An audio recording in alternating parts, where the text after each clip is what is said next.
Sziasztok, Servus, everyone. This is Peter Agostin, the host and producer of the TheHouseListPodcast. Welcome back to an all-new episode. I'm recording it live in Budapest, Hungary, where I've been for about a week now. It's been an awesome time. So if this is your first time tuning in, this is my weekly podcast.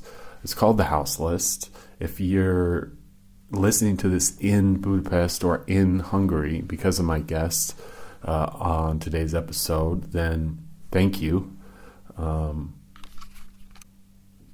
Köszönöm szépen.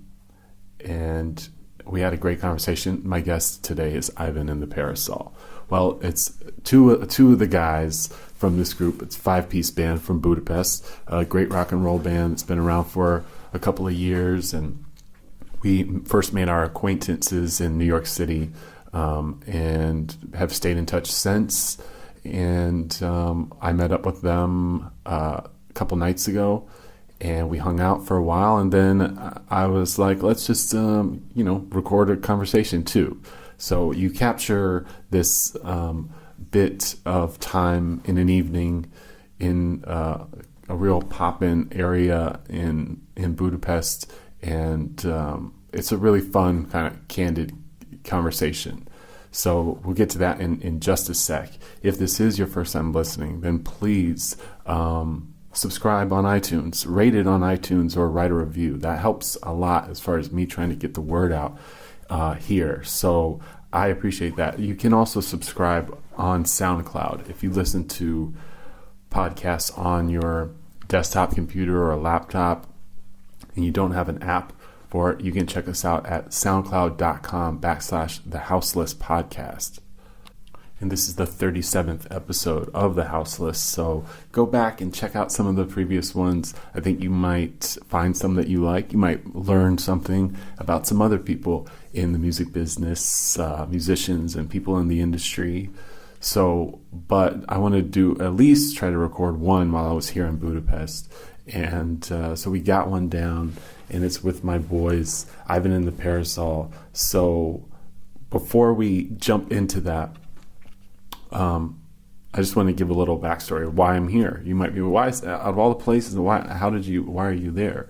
Well, my parents came to the United States in '69, and so I grew up coming back to Hungary, primarily to Budapest, but I've traveled all over the country over the years, many, many times. Mostly my childhood was spent coming here every year.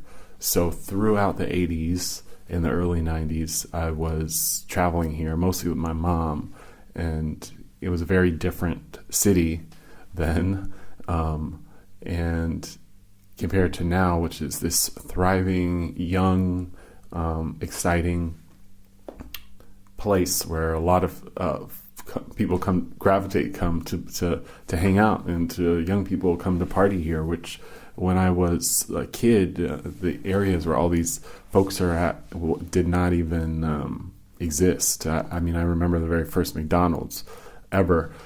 And so it's always been a treat to come back now as an adult. And I even, about 10 years ago, even came and DJed here when I was on tour with some cats.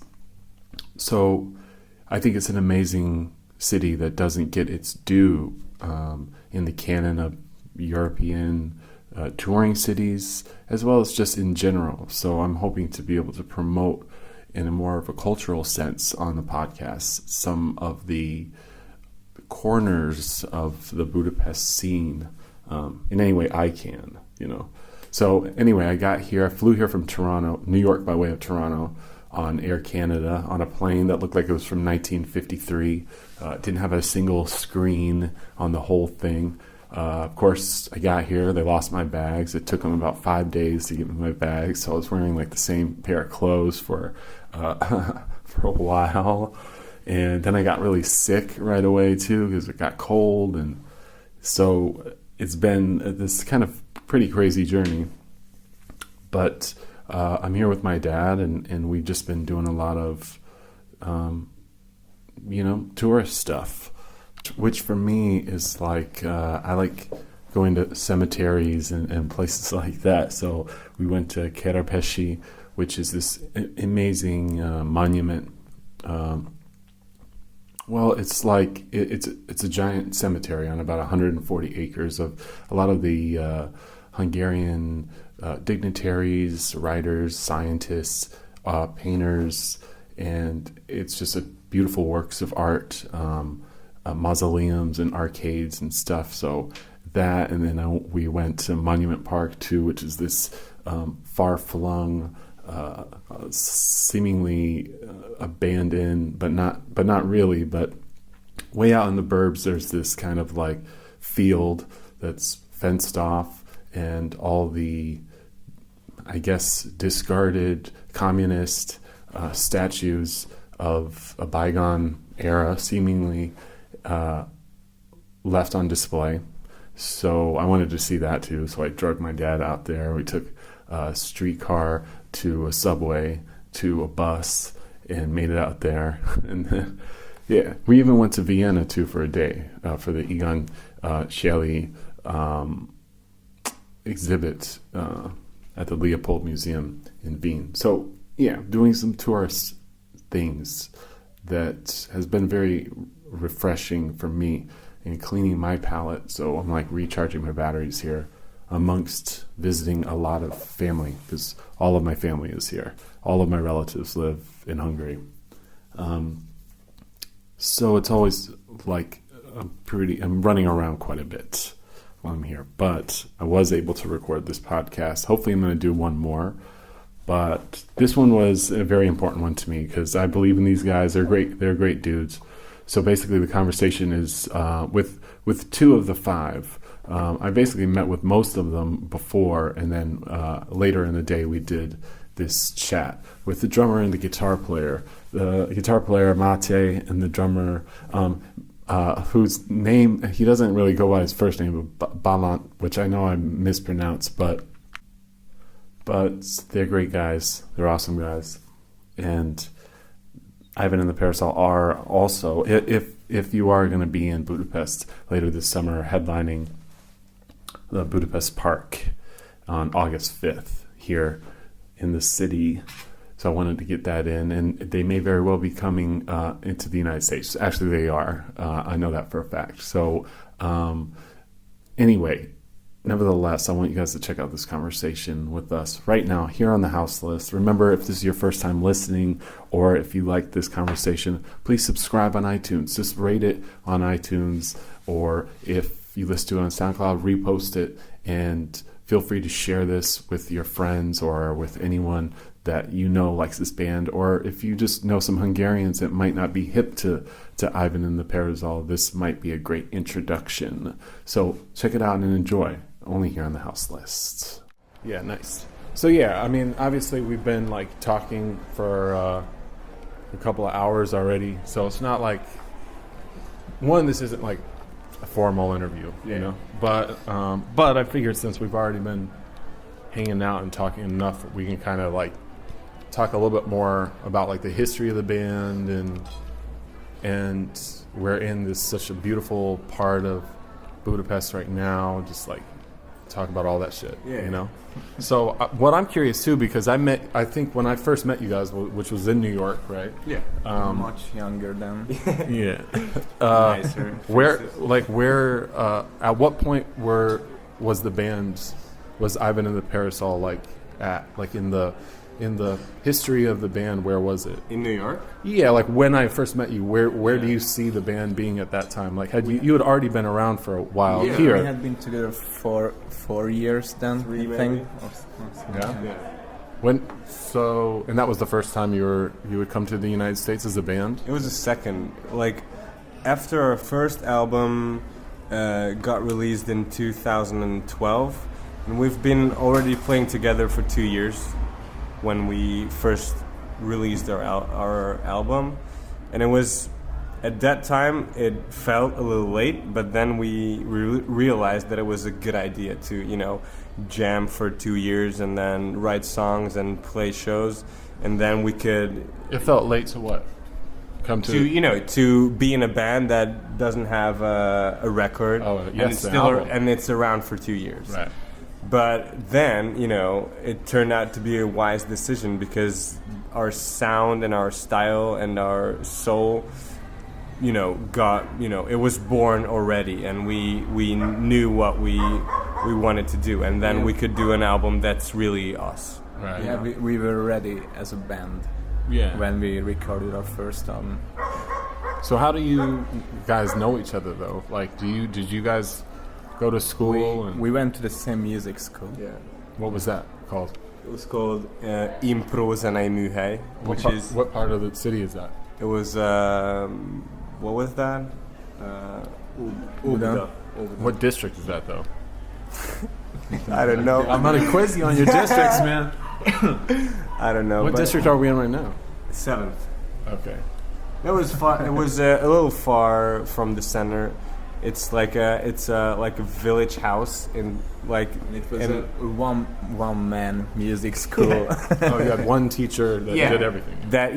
He was teaching all the instruments and like the thinking behind the instruments, which was really useful for a drummer to get an education from a drummer that's actually a bass player and a guitar player and a singer. Right. So it was really useful. So did you pick up the drums right then and there? No, I picked up when I was 12 in high school. I started as a pianist in preschool, and then I just it just hit me when I was 11 or 12 that drums are my kind of stuff, What about you? Were you playing the guitar before you went to or did the guitar come?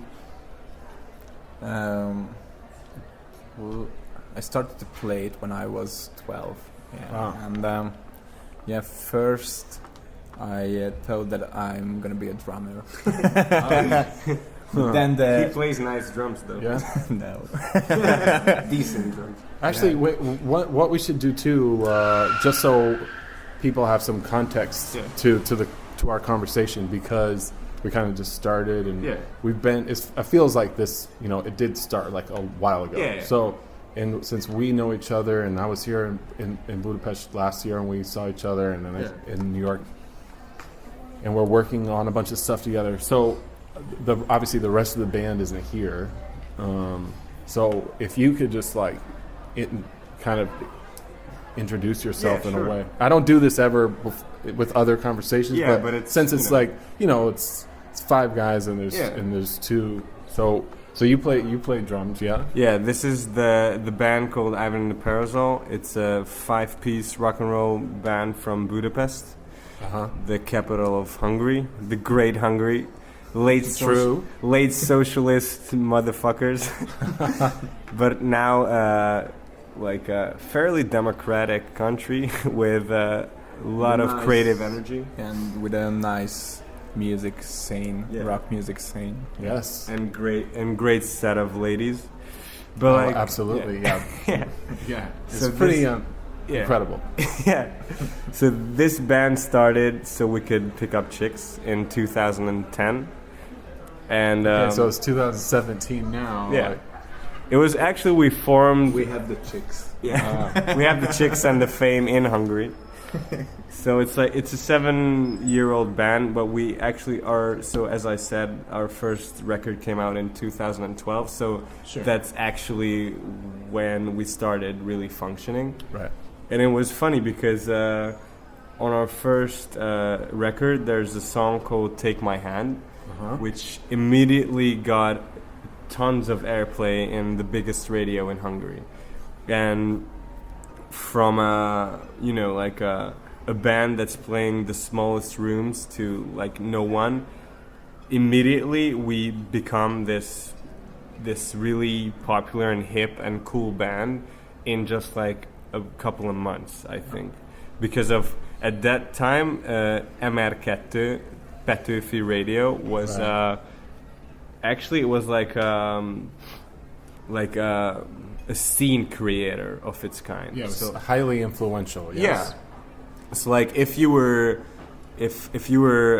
band was playing that radio, people were listening and people will started to like you, because there was like the music there was so precisely selected that it was like probably the highlight of the scene at that time. So instead of playing for 50 people, we started to play for 500 in a couple of months. So was there, I mean, what was the scene like then? I mean, was it simply by chance that that record got picked up by radio and then many people were able to hear it, and then that just opened the door like that? Were there other bands that were... Yeah, so this radio this radio is owned by the government. It's a national radio, and there was a big like brand changing movement of that radio. Yeah, like a new program manager came and decided to make a cool radio that's influential, and that's so like young people would listen to that, because it would play young bands that are cool, that are forward thinking, whatever. And so this change, I think, went by in the late 2000s. So we were in a wave that was like a big flame in the industry. So like not a lot of bands could get in, but who got in is really big now. Yeah. They are super big. Because the station is no longer, right? It's no longer. It got transformed at this. Changed yeah, a lot. it changed a lot because this party, who's ruling right now, wanted to change it and widen the range of the audience. Right. So it's gone now, and now we have a big fear that it's gonna transform to like the 90s scene, where all the celebrities and pop artists are playing, and no influential subculture bands. Oh, like 90s, like as far as like pop stars from all over the Yeah, world. yeah, well, that's exactly. what will be programmed into the youth. So local talent will be kind of ignored once again. So now it's a bit harder for bands that are younger than us. Yeah. So, So we were- now they don't have that background that we had back then. But that was even just for a small window of time that you even had that. Yeah, right? because this kind of the radio actually transformed an industry, and like to say created an industry for a popular music or rock music or contemporary music, because when this change happened, the festivals reacted and started to invite the bands who were playing the radio. Yeah. And this created a really sparkling vibe of good music. Youth are going to concerts, listening to live bands, and it was like this triumphant, really good time to be in a band in Budapest or in Hungary. And actually the cities and radios outside Budapest would pick it up, and they would play also. So within Hungary. yeah. So if you would get in this radio, you would soon have a national career. And now we have a lot more bands, a lot more rock bands, but we don't have the radio. Yeah. So it created a lot of inspiration to start a band. Yeah, yeah. And so how tight is the scene? Is the scene of bands here in Budapest, as far as like guitar-driven rock bands? Yeah, we have a lot of good rock bands, but when you have something that's big and that's pushing you, as like the radio was, you have endless inspiration and effort and power to do it. And now it's like kind of slowing down, but then like everyone started to pick up guitars and play the drums because they saw that it's working. Everyone loved it, and we were like in the peak of this kind of time when it was really cool and fun to be in a band, and everyone was appreciating it. Right. Yeah, and maybe we can say that we were an inspiration too for the younger bands. So, yeah. Yeah, for sure. Do you see are there younger bands now that are opening up or coming up? Yeah, I mean, we have some friends that actually decided to be in a band while they were at our concerts. Nice. So it's like super, overwhelmingly nice feeling to inspire. Maybe not a generation, but At least some people. A scene. a scene. Because it is a small scene. I mean, that's the thing. That's what, not a lot of people may really realize, because whether it's a touring artist might play Budapest on every other tour. They might not, or they may play Sziget or one of the other couple of festivals. There's like 3 or 4 festivals, yeah? Yeah, like big ones. What are the big ones? Sziget, Volt Festival, Balaton Sound, which is like the EDM rap scene. There's like an electronic one. Yeah, there's EFOT, Campus Festival. There's a lot of actually. They're all in the summer too, right? Yeah. So I mean, you'll see a lot of American artists, international artists coming through. Yeah. But not a lot stay and kind of really get a sense of the whole rhythm and culture of the scene. Like for example, in Sziget, there's when Petőfi Radio started, it became a usual routine to have a Hungarian stage on Sziget that was sponsored by the radio that only played hosted Hungarian bands. Yeah. So there's there ever since. So on Sziget, there's a stage where only Hungarian bands are playing, which is, I think maybe it's one of a kind. I'm not sure, but it's super nice. Yeah. For a band to play an internationally awarded huge festival and be on the scene with all the like A-list headliners at a festival. It's super nice. So what? Yeah, I mean, it's amazing. Yeah, and I think that there is definitely like a portion of the audience here in Budapest and in Hungary at large that would prefer to only listen to the Hungarian artists. Probably, that like aren't so connected to like an international scene or the American pop scene or contemporary stuff, where it's good. I mean, to promote that culture. Obviously.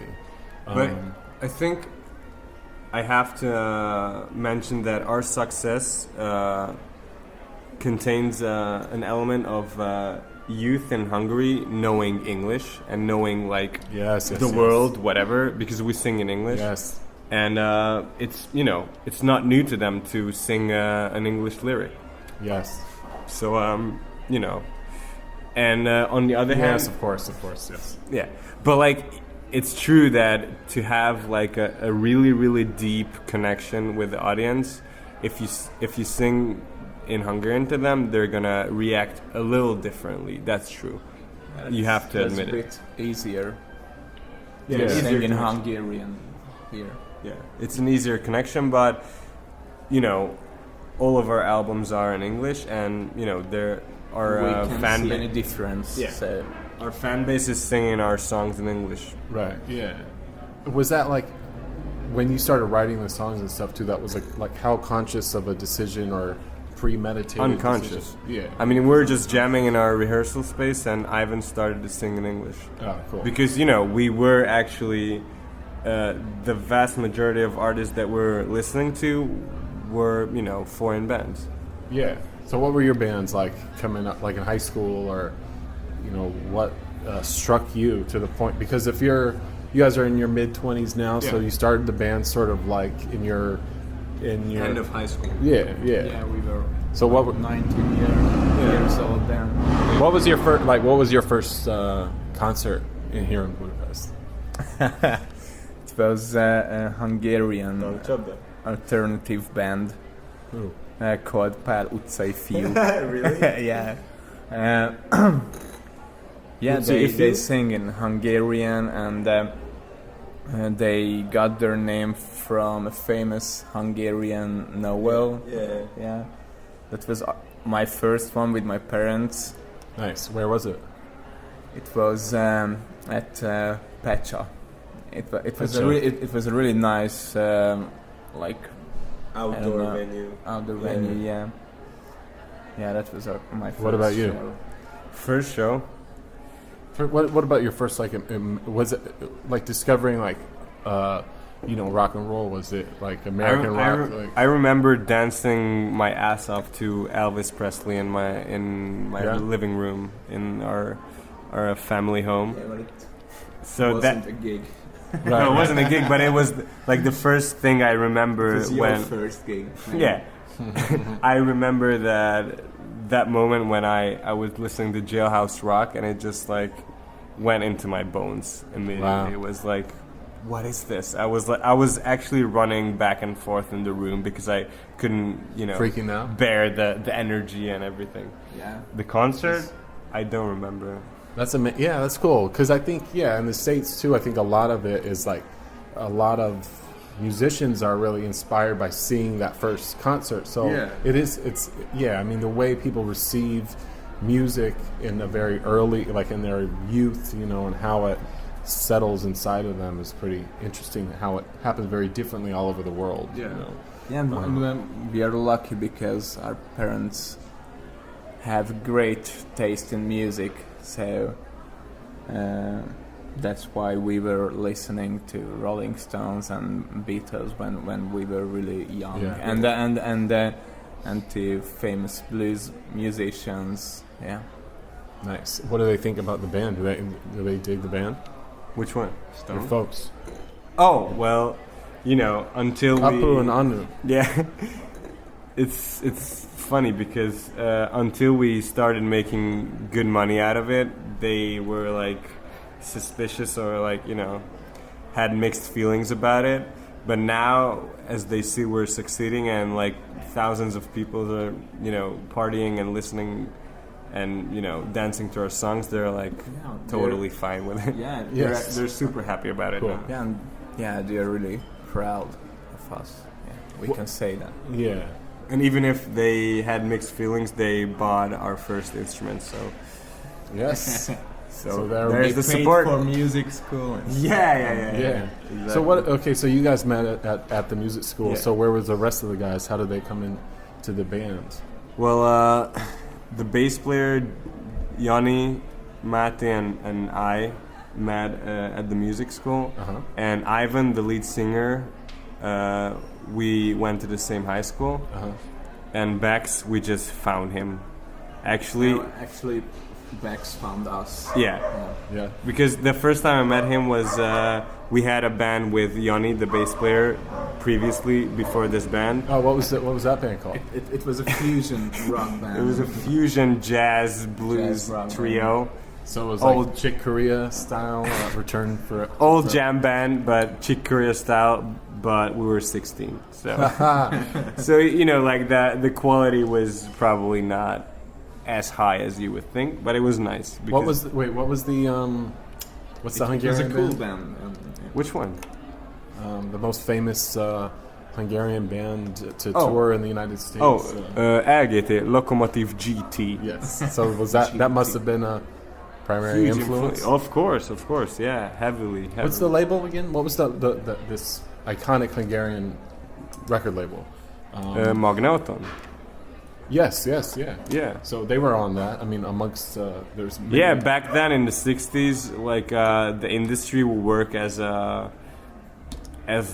it should be. So they would finance bands that they liked, and they would finance their tours, and but they wouldn't let the bands stay as long as they want because they had to come back because of socialism. But it was I think it was somehow. Yeah, so it was not easy for them to break out. But but it was a healthy industry back then. Yeah. Yeah, I know. Maybe I wouldn't say that. Yeah, it was not that healthy, but yeah. Well, yeah. I mean, it's the political climate of Hungary then compared to now has changed in many ways. Yet there's, I wonder if it's obviously the freedoms of a band are much broader now. Yeah, right? but like hear this, like Lokomotiv GT had the chance to, Lokomotiv GT had the chance to work with like a A-list English producer because the label would write to London EMI studio and they would say like, okay, we have this really talented band and can you send us a producer? Which is this kind of story is unheard of today. Right. Yeah. Yes. No. Then they have to came back to Hungary. No, that was after they come back. Whatever. So whatever. You know, they had the difficulties, but it was a functioning industry. Yeah. I mean, it's interesting because you guys. I mean, this is like 30 years later, 40 years later, almost. Yeah. And you guys are kind of carrying that torch amongst other bands too. And I know we talked about Quimby earlier too. I think Quimby may be like the 80s and the 90s representation of that kind of leading rock band, although my frame of reference with Quimby is quite small as far as, you know, I don't own their records. I own some of the other bands' records. Still huge. In Hungary. Yeah. They're probably the biggest contemporary Hungarian band. Yeah, but they actually turned it huge when they started to sing in English, in Hungarian. So they started as an English singing band, and then they transformed to Hungarian, and then they got huge, like arena act. Yes. Yeah. So yeah, I mean that's fascinating. It kind of set a standard of Hungarian career route as like, if you want to be big, you have to sing in Hungarian. And actually, our first manager said that. Yeah, we see write a Hungarian song. We see our band as like the first band of many years that sang English and still made decent amount of success in the country. Yeah, I mean the last show was a huge sold out show. Your guys' last show was like a big sold out show right across. Aquarium is right across the street. Yes, exactly. Yeah. Yeah, I mean this is beautiful. I will say this: as far as the podcast goes, this is probably the most beautiful view I've had doing this. Is I'm usually staring at my couch. Like I sit opposite my couch in my living room. I'm staring at it the whole time. This is a special podcast. So yes, absolutely, it's very special to me. What is so? Just to describe this setting too, because we're in a, in such a active part of central Budapest. Yeah. What's this main street right here again? This is a Madách Square. It actually has a theater called Madách Theater, and it's like it's been the center of parties since like 2 or 3 years. Mm-hmm. Yeah. So like local dudes would hang out for musicians. Like a lot of creative people, like from the filming industry or creatives from advertising or music, whatever. We would hang out here and just like create something called like a subcultural. I see the looks you guys get when I walk around here with you guys. So I mean, I get it. Yeah. No, it's dope. I like it a lot. It's like it's the scene, you know. Yeah. My cousin Cesar Gabor is a playwright and a director, and he does plays at this, I think it's called Sin House, which is one block and then one block over. So, the R9 theater? I think so. Yeah. So it's just, I love this area because it's not just, it's great restaurants like this. What's this place called again? We're at Konyha, the kitchen. Yes, this is an amazing place if anyone ever comes here to eat. And it's just like this center, and there's, theaters and music venues and bars and restaurants and lots of cool people in the ruin bars too. Yes. I would love to talk a little bit just about touring in Hungary before we kind of break into a broader conversation, just because so many touring acts that come to Europe, if they play Budapest, it's the only, obviously mostly the only. Some maybe would play Sopron, maybe, or if they come in the summer, they would probably play one of the big festivals. Yeah. Sopron hosts Volt Festival, which is like a big one and a really successful one. They would play, if festivals, everywhere in Hungary, because we have a lot of big festivals. But I'm talking about the club scene. Only Budapest. Only Budapest. But what about for you guys though? You've played venues. Yeah. I want to know about it. I want you to break it down for me. We had to sweat a lot for that.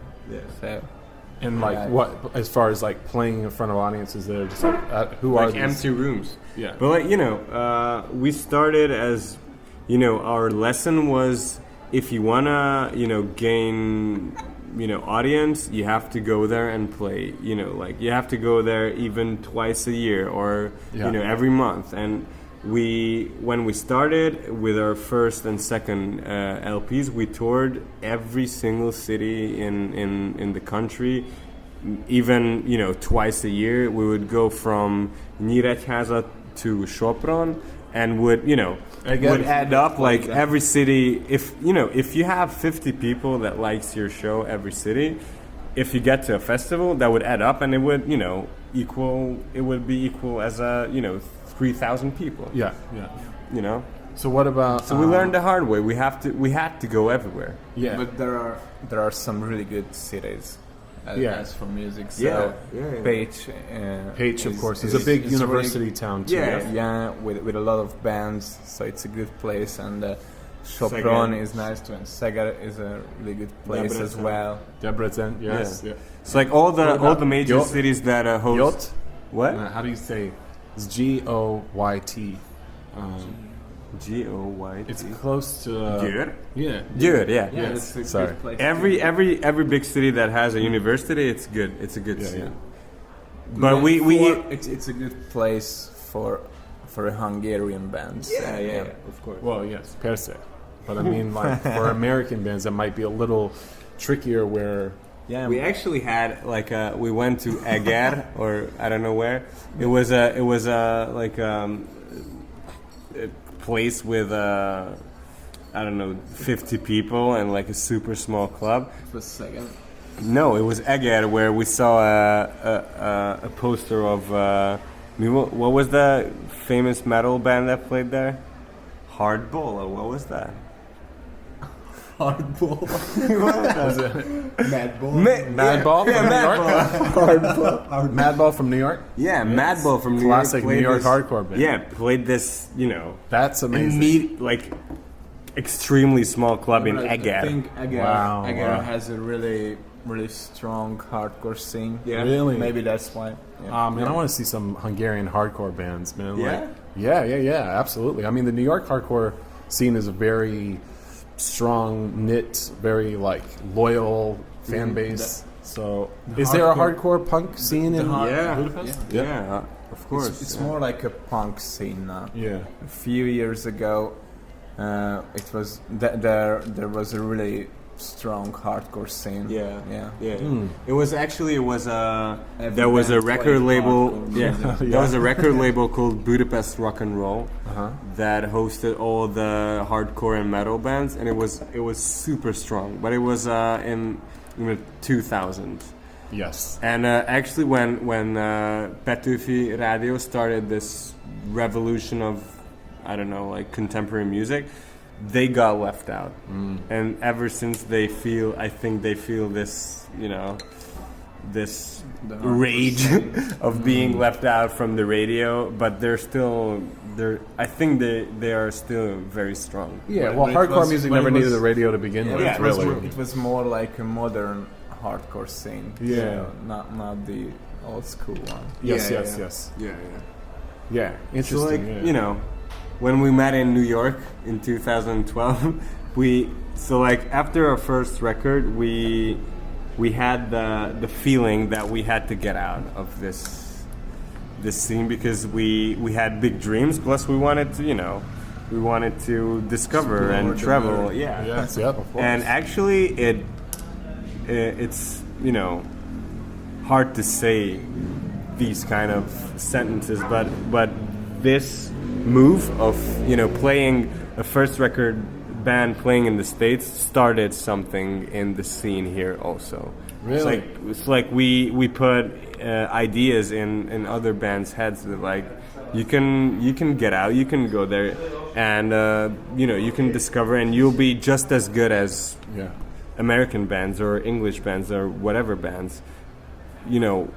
Whether it's just it all comes down to the quality of your music. There's absolutely no reason why multiple Hungarian bands can't be touring in the United States. Yeah, because back then we were told that every American band is better than you. Than the best Hungarian band. Yes, who was telling you that?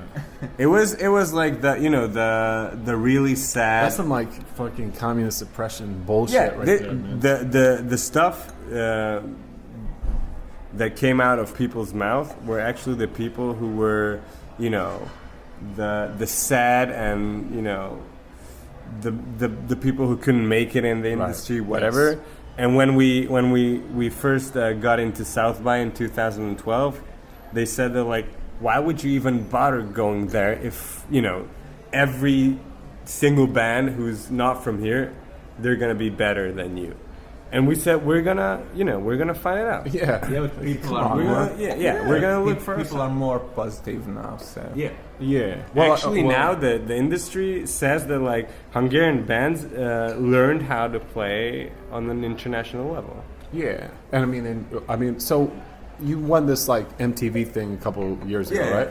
So there's some like acclaim, some recognition. Yeah, that comes with that. I mean, does that translate back here at all? Sure. It's like best new band or something? It was best Hungarian act. Yeah. Yeah, it was really... Was there a ceremony? No, it wasn't. It was actually the last time best Hungarian act award was given in the country. Man, fuck it. We got it though. Yeah, we got it, yeah. There was no party. But it was a big deal. Yes, of course. I know we talked about this a little earlier too, but I would love to getting even deeper into Hungarian touring culture. Is touring in Transylvania, which I find fascinating. Even less than we get into a place where not even that many Hungarian bands tour. Yeah. So just a little bit, tell me about touring, because you've done multiple shows in Transylvania. Yes. Yeah, it was cool. What are the kids like? They're like really open-minded and they like rock and roll and stuff and like that. They party harder than us. So it was really interesting to see a community that's not Hungarian but actually more Hungarian than us.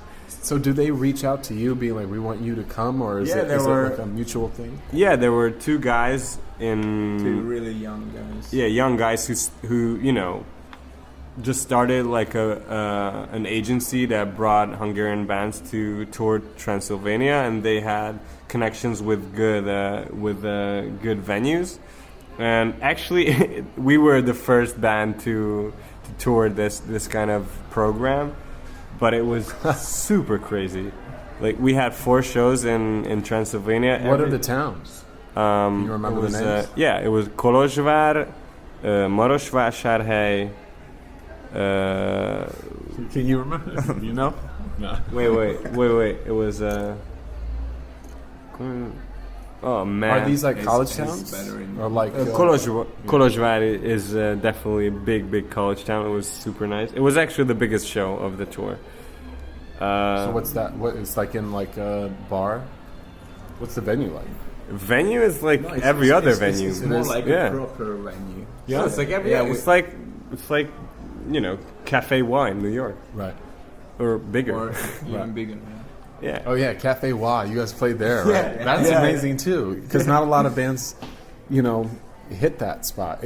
But that is like a historic room in New York City. We were like, all right, we are the next Jimi Hendrix. When we were there, we were like super, super naive. Yeah. Well, you played. Not only did you play Cafe Wa, but you also played the CBGB. That was for the CBGB Music Festival. Yeah. We played the Knitting Factory with with Big Drum Jeff. Yeah. That's where I saw you. But I think I didn't know anything about the band before the show. So I walked into the club, and then at a mic break in between songs, Ivan said, "We're from Budapest." And then I like fucking freaked out, and I ran over to the merch table where Danish was standing, and I was like, "I'm Hungarian too." And let's hang out. Like, I want to hang out with y'all. And then but like, hear this. Like, okay, the first time we went to the States, it was 2012 March, South by. Yeah. We went there with the highest expectations ever. You know, like we said, like, dude, this is it. We're gonna be fucking mega fucking superstars.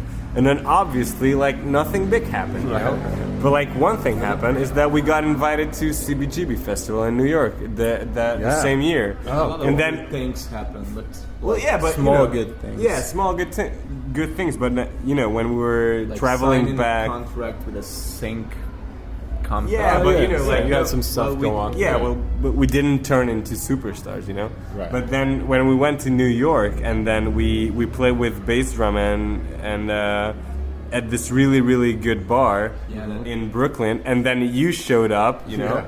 And then we were like, finally, man, like someone, you know, from the business, like who's legit and cool, like this is it. So, you know, it was like you had to know the background of our, you know, encounter to get it. Yeah. yeah, it was like we were like, fuck, man, finally, like maybe it took us like a couple of months, but you know, now we're gonna be super big. Yeah, a couple of months. Yeah, it takes a while, you know.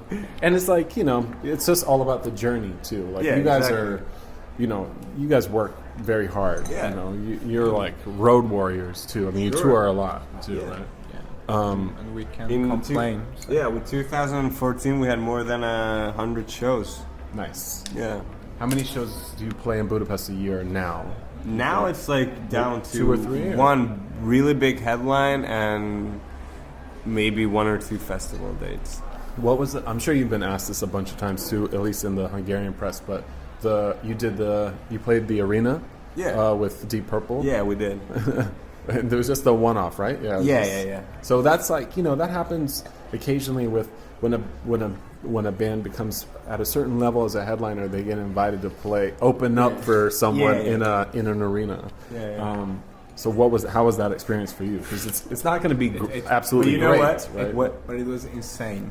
Yeah. Because we all grew up on Deep Purple and music. Yeah, I mean, that's the thing too, is like when that younger band gets invited to play that stadium or the arena, it's usually for like, it's like, you know, something contemporary, you know, whatever it might be, and Arcade Fire or LCD Sound System or something like that. And it's like, you know, it's this band who I don't doubt has a long history of fans in Hungary, Deep Purple, because those kind of rock bands, like, they resonate deep in Eastern Europe, I feel. Yeah, exactly.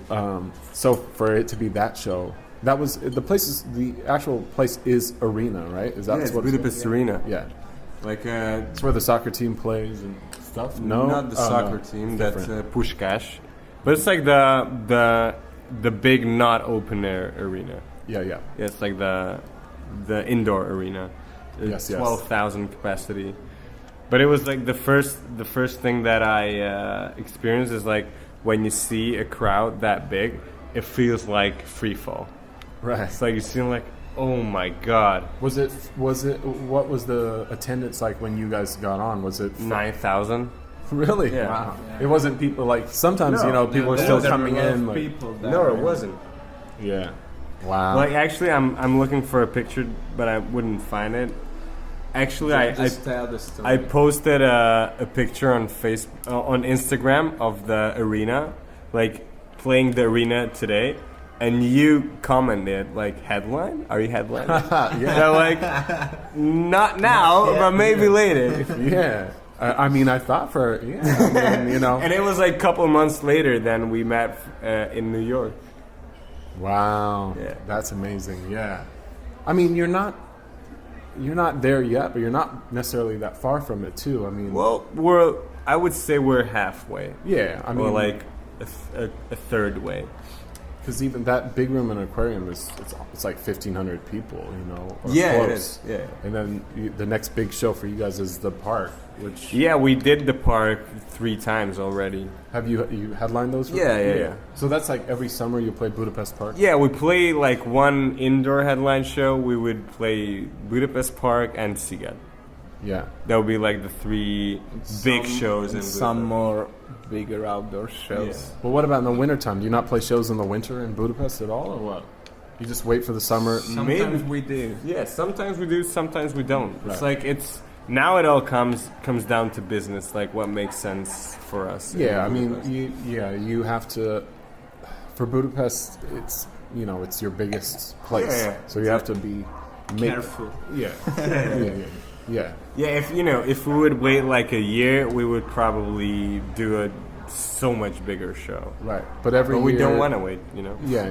Well, you know what? I mean, what happens is you go tour everywhere else in the world for a year, so you can take a year off in that big market, and then come back and then that's what we're and then working on shoot right to now. play the arena and I don't know how they do it there, but you can even scale the capacity down in some of those places and get 5,000 people out. Like it's possible.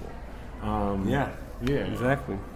What about touring like in the rest of Europe? I mean, obviously, like I'm just fascinated with the touring aspect of it, but there's a lot more that goes with the band too. But so I don't need to. We can talk about it just for a sec, and then kind of like shift into some other things. But because now it's not just like touring in Hungary for you and playing these giant shows in Budapest, but you go like pretty consistently. I mean, even in a couple of days, you're going on the road. Yeah.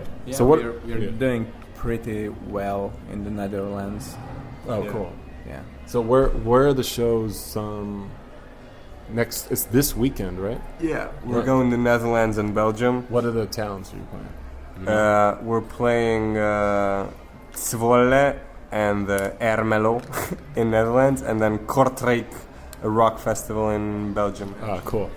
So like at day one we decided to be an international band, and we're functioning as one ever since. Yeah. So we always had the mindset to open up to the world. Right. And we started playing abroad, like with our first record actually. Yeah. So and then we figured out that we should have focus areas where either the audience is more open or the scene is more there. And we found that in Czech Republic and in the Netherlands and Belgium area, this kind of music really, really pops and really flies. And the other area is Poland, but it's huge. It's hard to get there. But how do you travel when you do those? Like, are you getting in a van? Yeah, we fly, and then the van is coming on the way. Right. Yeah. But the Netherlands is amazing. It actually hosts the Eurosonic Festival, which is the South by of Europe. Uh-huh. And it's super competitive, and if you play there once, you're never gonna play there again. Why? Because things won't go. You have one that? chance. Yeah. Yeah. And bands that go in there knowing that like yeah. So we played there. Was it last year, Eurosonic, or 2 years ago? It was last year. Yeah, and we met our we met our booking agent there, and the label we're working with in the Netherlands. And now it's stuff starting to happen, but it's it all comes down to the same thing as we discovered when we started in Hungary. You have to be there, you have to have good promotion, and you have to play a lot of shows. Yeah, and you have to be really good. You have to have the good people for that. Exactly. Yeah, I mean, it all comes down to the people involved have to care and believe in the band and the music. Yeah, and that's what they do in the Netherlands. Yeah. Really cool guys. Yeah. Cool. And we had some shows in London too, and everyone says that the English industry is like the hardest in the world, and they would always choose an English band instead of a Hungarian band. And we had an experience where we played like almost a showcase, but like a venue that hosted up and coming bands. Right. And there was an agent that was looking for new bands. And before our show, he said that why would anyone care about a rock and roll band from Hungary when we had the Beatles and the Stones and Stone Roses or whatever. And then we said that, dude, just wait for our show and listen to our music, and then you can decide. And after our show, he said like, dude, where should I sign the contract? Wow.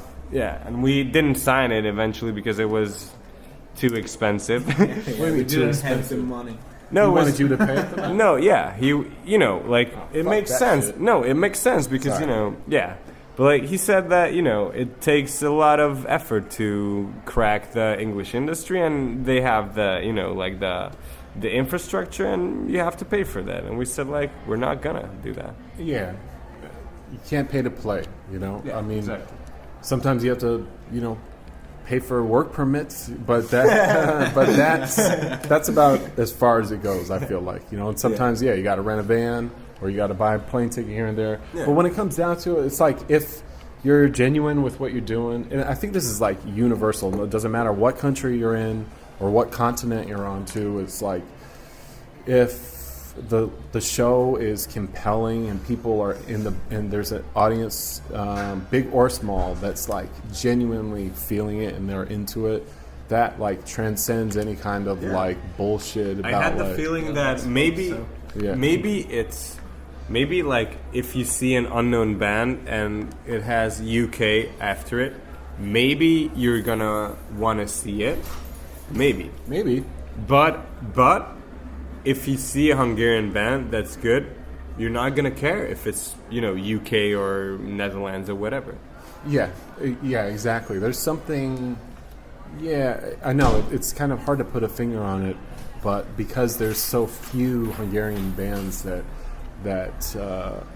come out and tour like consistently year after year too. So you guys are just like in a very interesting place. Where I've seen from the last couple of years, because the last album was 2015, right? Yeah. So and that's the fourth album or the third? Third. Yeah. So and there's you guys have like songs for a new record kind of in the works. Yeah. What's the songwriting process like for you guys? Just partying all day long? Now all comes down to Mate writing the songs. Now, really with Ivan. So now we spend a lot of time together and we are writing these acoustic songs but these songs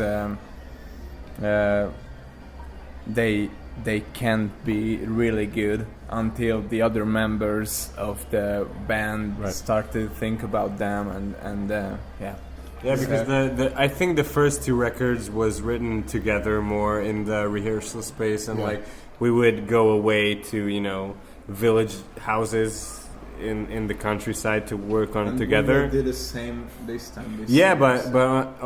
Before the third record, Mate started to compose, you know, like verse and chorus and like, you know, melody stuff, and we found out that it's more interesting and more easy to work on like pre-selected ideas together. Right. Yeah, I'm curious how that process comes about in a group like this where, you know, it's in the canon of classic rock and roll, you know, but obviously it's writing in English. It has to take some thought and consideration to get it in a good place. And Ivan is such a focused dude too, the singer. That I don't know. There's just an interesting chemistry amongst the bands. You know, everyone has a different personality. Exactly. And stuff. And I think that's why the songs are good. Yes, I agree. Yeah. It has unique flavors of each person. Yeah, because they're written by 5 totally different people. So that's why they're good. Yeah, and there's something kind of inherent. You can write songs on your own, but then you have to be a genius.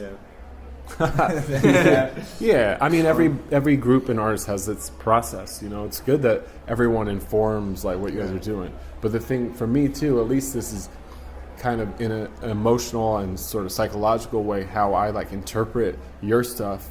And I think when you take this band out of Budapest and then out of Hungary too, for say, you know, first generation people like me, my parents moved from Hungary in '69 to Woodstock, to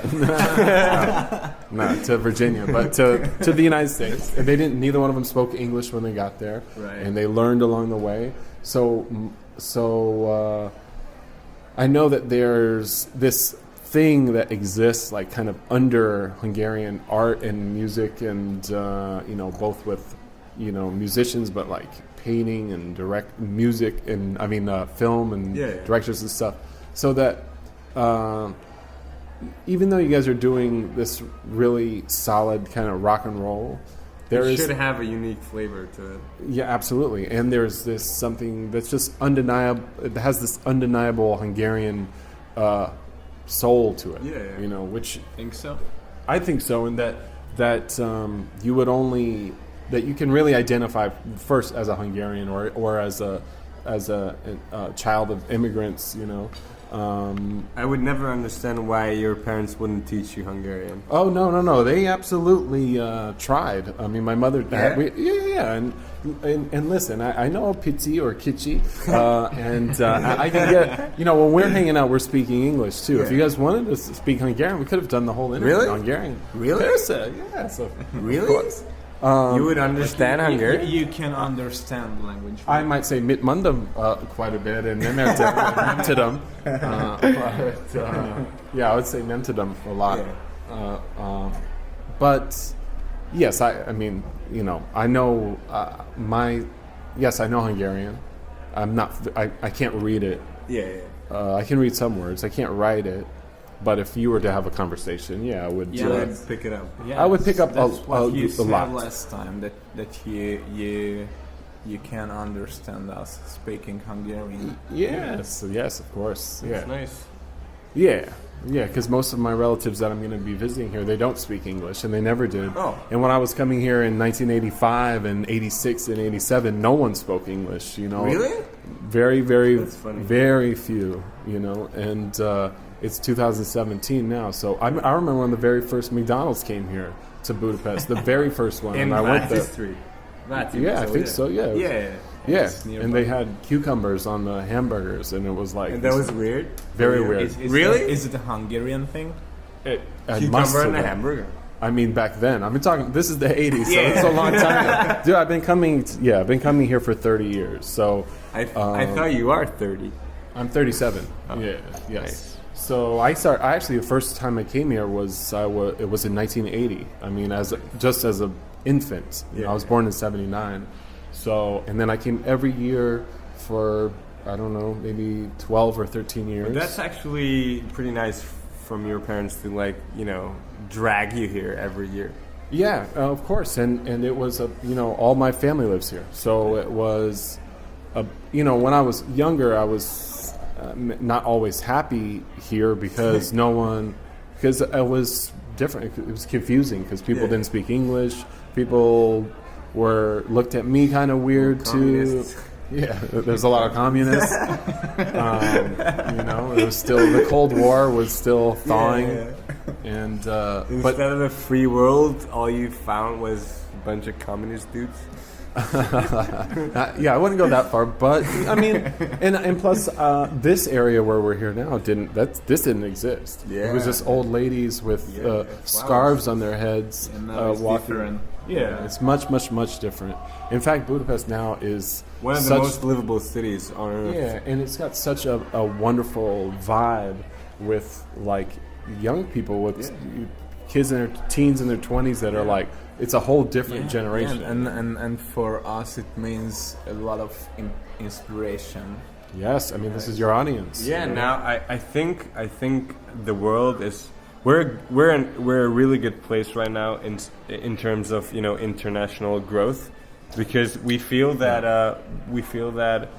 the world is looking at Hungary, at Budapest right now. What is all the hype about this city? Everyone's talking about this is the top 10 cities on earth and whatever, the creative energies and all the huge startups that became huge in the States or in the whole world. So now I think we have the chance to shine as a Budapest band.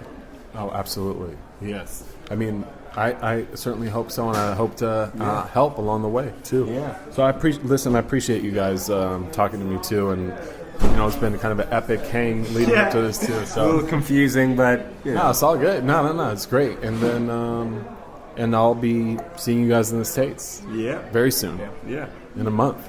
Yeah. Yeah. All right, y'all. Cannot Thank you wait. guys. Yeah, definitely. Thank you. Or actually, rather, köszönöm szépen. Köszi szépen. Szívesen. Sziasztok. Sziasztok. Check. Have you been having a good time on our trip here?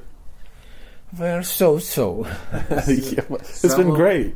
No, some of it is good, some of it is challenging, but, all in all, I think it's good. Challenging what? Because of all the walking we're doing? Or? Not walking, I can put up with the walking. Some of the people I can't do. Right.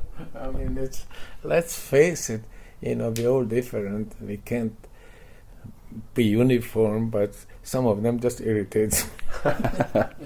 Yeah, well, that's the flavor of life right there, right? I mean, you got to have a little bit of this, a little bit of that. But in a metropolis of Blacksburg, I can avoid most of those people. Yeah. Yeah, true words from my dad right there. So, listen, I want to thank you guys for tuning in to The House List and subscribing. Don't forget to do that and reposting it. This was all recorded live in Budapest. I'm in Budapest as we speak. We're just hanging out before we head back out into the city once again. We've been all over the place. It's been fun. Yeah, some good father and son palling around. But you can check Ivan and the Parazol. If you're in Southern California or the San Diego area, they're headlining the Paddock stage at the San Diego Fair at the Del Mar County Fairgrounds, which is a huge space. I've been there. So at 8 o'clock on July 4th, if you're in the San Diego area, head on down there to the Paddock stage. I'll be there. The band will be there. It'll be amazing. And I want to thank them for taking the time to chat with me. And just the beautiful city of Budapest. If you ever have an opportunity to come here, if you've never been before, I highly recommend it. Of course, I couldn't recommend it more. Some of the most beautiful people in the world live here. There's amazing cuisine and a really thriving music scene, both with rock bands, but DJs, and really cool scene that's starting. And but not just that, like theater and the arts. It's a worthy destination, especially if you can spend some time here. So with that being said, thank you guys so much, and I will catch you guys on the next House List. As you know, every episode is edited and engineered by CJ Stewart. We're communicating, even though we're 9 hours apart from one another, time zone wise. So I want to say a thank you to CJ as well. We're going to close this out with a track from Ivan. This is actually speaking in their mother tongue too, which is a nice treat because a lot of the songs are in English. So check it out and make sure you guys check out this band. If especially if this is your first time ever hearing about them, you can go to Ivan and the Parazol, PARAZOL.com for more information. All right, thanks y'all.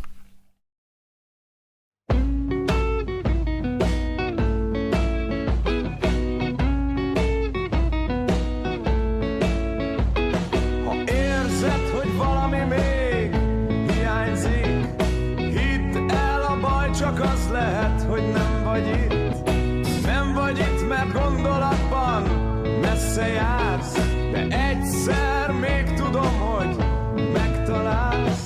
Miért ne lehetne szerencséd? Ne szólj, te csak jöjj el, ha szeretnéd. Mindenből megkapod majd azt, ami kell, és nem kell majd törődnöd semmivel. Szédülni fogsz kicsit, de nagyon jó lesz majd, és semmihez sem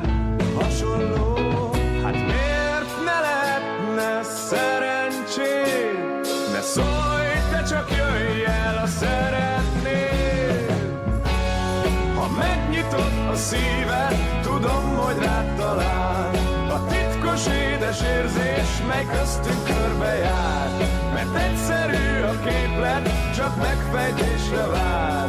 Ha megnyitod a szíved, tudom, hogy rád talál.